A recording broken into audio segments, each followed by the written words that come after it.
Hello everyone, this is Cody Lee of BlackCatBooks.org, author of I the Dragon, Cruel and Beautiful, Rabbit Hole, and King Dio. December is almost upon us. It's almost the end of the year, and you know what that means. It's almost time for another annual edition of the Game Awards, or rather, the Game Trailer Awards, because that's all anyone tunes into these things for, is to see the trailers for upcoming games that they may or may not announce. It's pure shit, right? The Game Awards is pure trash. I've always said that.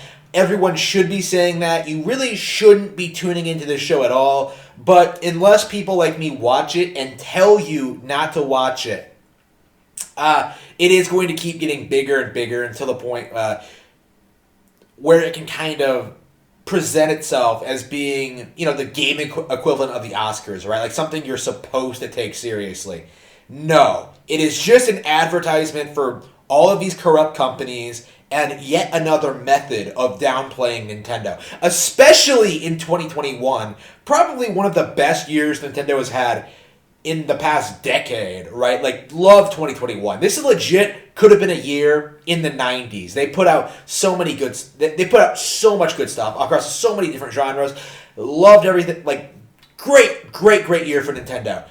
I don't see them winning Game of the Year. I don't see them winning any major awards because they never fucking do. The last year they did everything in their power to downplay the popularity of Animal Crossing in favor of pushing, I don't even remember what it was, probably like, Ghost of Tsushima, probably like typical AAA shit, right? Like every year it's something like Dragon Age Inquisition or Ghost of Tsushima. The Last of Us Part 2 was nominated for a bunch of things, even though nobody cared about the game at that point.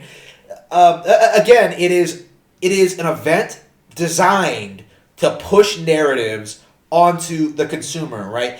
They are trying to tell you that the games that Jeff Keighley shoves in front of you are the biggest, most hyped games of the year. And it's becoming more and more apparent that consumers, gamers, people in this industry need to start pushing back against it. We did it with Gamergate, we did with The Last of Us Part 2, but it needs to be an annual thing in which we address the fact that Jeff Keighley and his sycophants do not speak to us, for us. They don't represent us at all, and they don't really reflect the enthusiasm in the community. Among this demographic of game journalists, I've seen nothing but shitting on Metroid Dread, dismissing new Pokemon Snap, trying to say Monster Hunter World was better than Rise.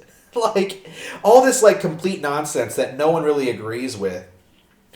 And now I feel that even in 2021, when there really is no notable PlayStation 5 or Xbox One games to talk about, they're still somehow going to make the entire show about Xbox One and PS5 titles. It is ridiculous. It is absurd. It needs to be mocked. It needs to be derided. Nintendo has always dominated the gaming industry, and at this point, I think it's safe to say it always will.